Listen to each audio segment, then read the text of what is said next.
Tangan kanan untuk yang miskin, tangan kiri untuk pegang amplop.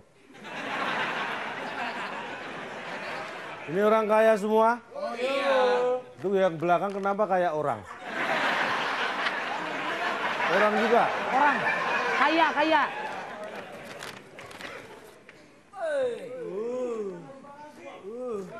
THR. Tangan kanan untuk orang miskin, tangan kiri untuk amplop. Wah. Berapa orang lagi? 1, 2, 3, 4. Stay.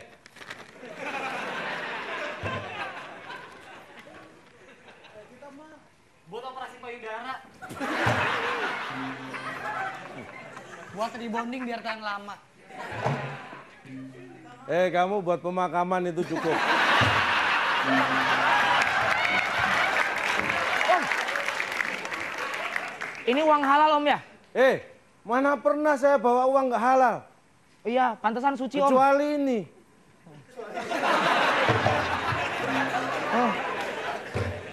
Saya orang terkaya nomor 2 di kampung ini. Yang nomor 1 sudah saya bunuh.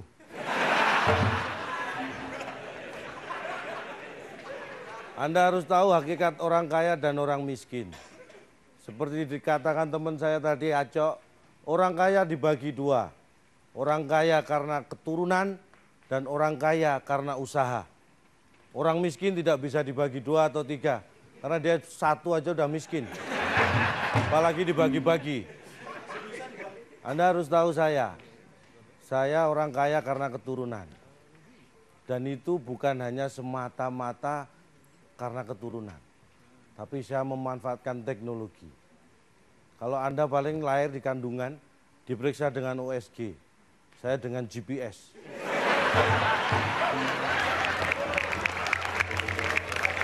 GPS kelihatan, orang tua saya dulu kalau saya lihat GPS, sore balik ke pinggir Ciliwung. Sampai pagi di sana. Pagi keluar keliling Jakarta, balik lagi ke pinggir Ciliwung. Berarti masih miskin. Saya pencet kayak di lift ada tombol tutup. Saya nggak mau buka, saya nggak mau keluar dulu. Saya tunggu waktunya. Setengah tahun jalan, hampir setahun. Wow, mulai pagi sampai pagi lagi di Pondok Indah. Dari GPS kelihatan. Besok saya tunggu lagi. Wow, dari pagi sampai pagi di Pondok Indah. Wah, sudah kaya. Saya pencet tombol buka. Set, buka saya lahir. Ternyata orang tua saya jadi pembantu di sana.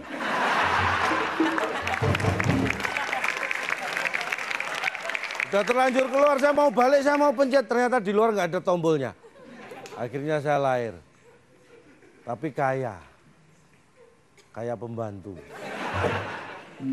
Tapi berkat usaha, saya orang paling sukses di sini. Dan sekarang saya berpikir uang adalah nomor 6.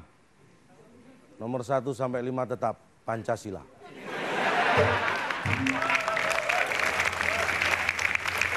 Begitu selesai mengucap Pancasila, saya langsung pikir uang. Beda dengan orang miskin. Geleng-geleng aja dia susah.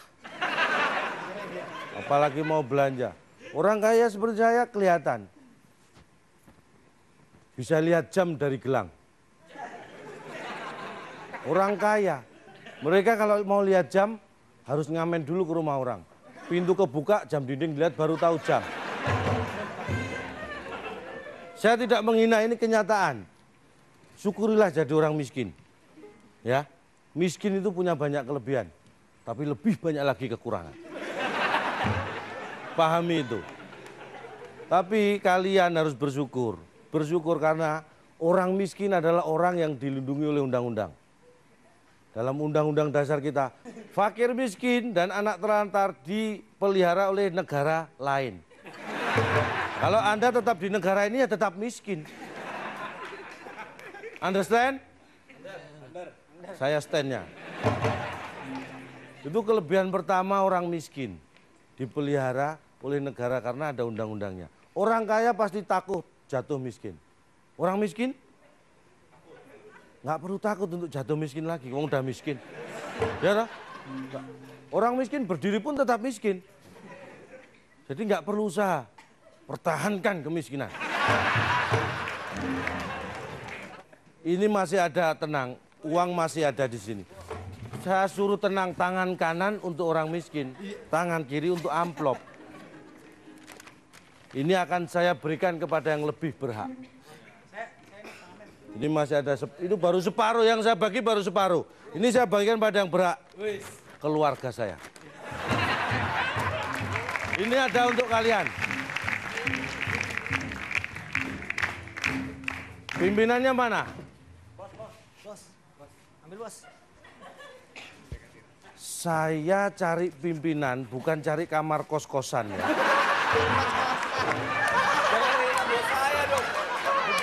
Ini busway. Ini pimpinan kalian. Iya. Nggak berani kudeta kita. Ini kamar mandi dalam apa luar? Pas. Ini kok ya miskin. Ini mohon maaf, ala kadarnya. Ini ya kan sudah dibilang semua yang di sini tuh berbahaya. Makanya jangan dekat-dekat yang berbahaya. Ini buat kalian, tapi syaratnya anak buahmu mana yang katanya bisa komik? Oh, ada. Bisa komik.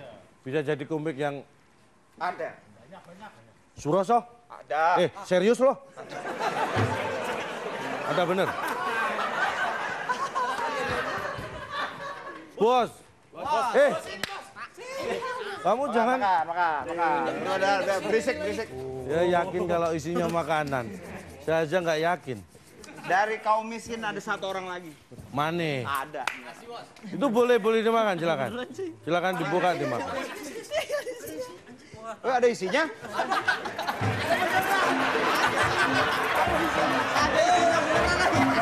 Ada. Saya ikhlas.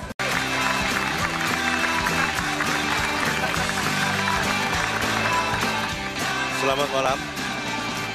Saya Cak Lontong, mungkin Anda banyak yang belum kenal.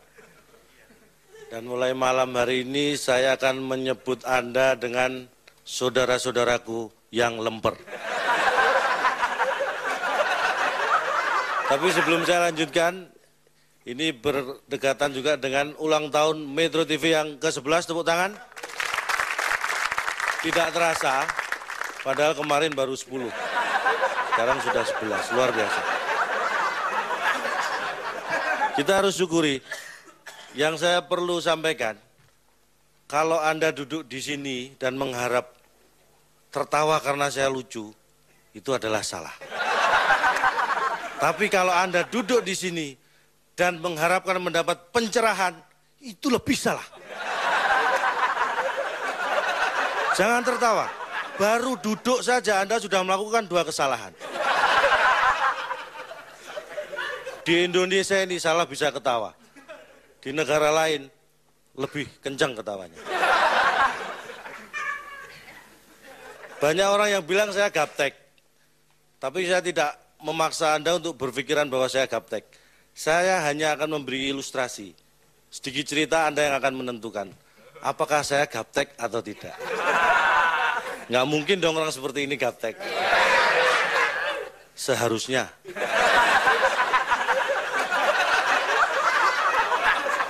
Saya beri gambaran tentang saya. Kalau Anda tanya, apakah saya punya komputer, punya laptop, punya netbook? Saya bilang, tidak, betul.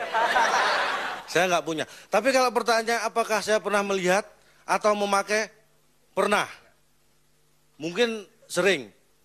Walaupun saya jarang mencuci setelah saya pakai.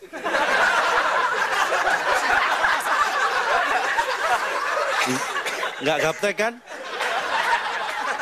Itu gambaran awal. Terus terang, saya punya yang namanya Facebook. 2 minggu sebelum saya berdiri di sini. 2 minggu yang lalu, saya baru dapat Facebook. Setelah berjuang sekian lama mengumpulkan duit. Itu pun, lu jangan diketawakan.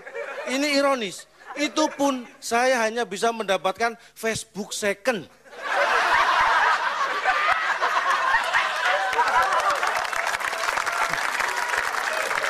Luar biasa.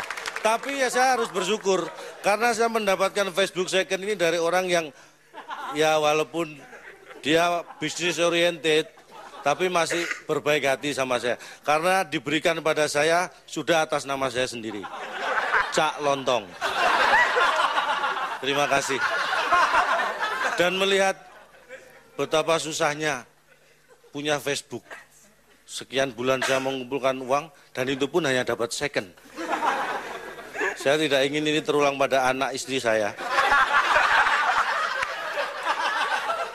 Sebagai suami yang bertanggung jawab, saya sudah, namanya umur kan kita tidak tahu. Saya sudah siapkan account Facebook buat mereka. Ini tanpa sepengetahuan mereka. Tolong. Sebagai suami dan ayah yang tanggung jawab. Tidak gaptek kan? Bahkan itu mungkin menurut Anda ini luar biasa perjuangan saya. Saya antri di sebuah bank swasta yang saya percaya. Banknya ini besar, kalau antri hari Senin kita diterima customer service bisa Rebu malam. Saking ramenya. Saya rela antri selama itu. Begitu di depan customer service, saya bilang, saya mau buka account Twitter. Ditolak. Saya tidak kehilangan akal, masih banyak bank yang lain kan. Semua saya datang. Dan mereka menolak semua. Gaptek mereka.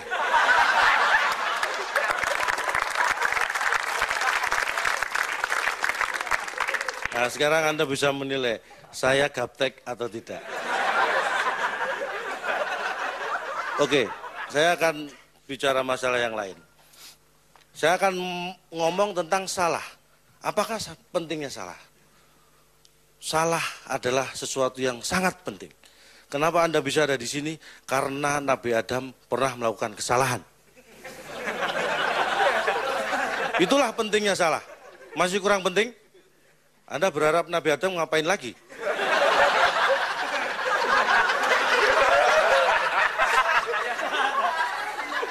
Kesalahan itu penting.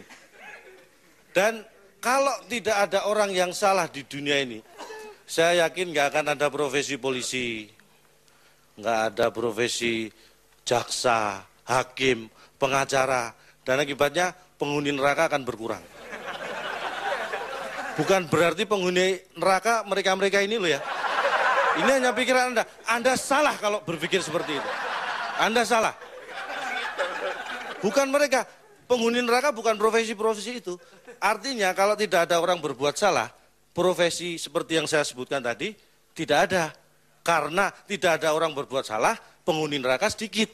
Poinnya di situ. Anda salah lagi tadi. Saya yakin dari ketawa Anda kelihatan salah.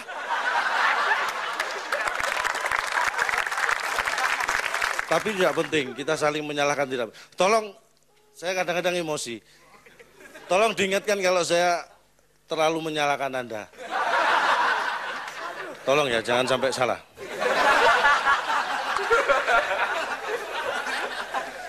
Karena salah yang paling fatal, salah mendidik anak.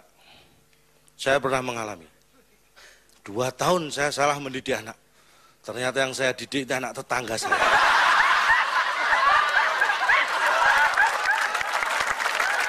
Dua tahun.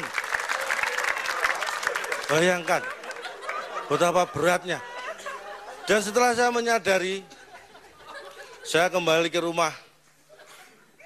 Dan kebetulan anak saya sedang nonton TV. Ini anak saya umurnya baru 5 tahun. Seorang perempuan, 5 tahun itu ya kelas 4 SD lah.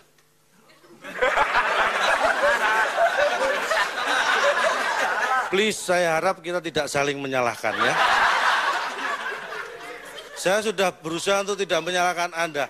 Tolong Anda jangan menyalahkan saya. Gaptek.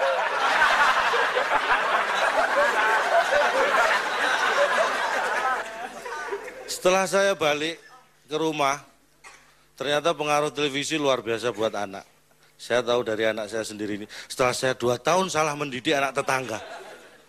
Saya pulang ke rumah jam 11 malam dia belum tidur. Dia nonton TV. Saya bilang, namanya siapa ya?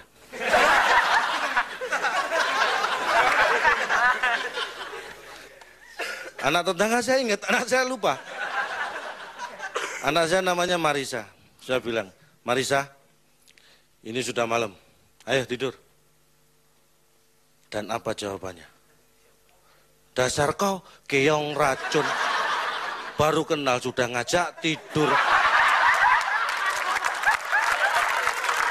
Pesan saya, jangan sampai Anda salah mendidik anak. Terima kasih, saya Cak Nolong. Berjumpa lagi.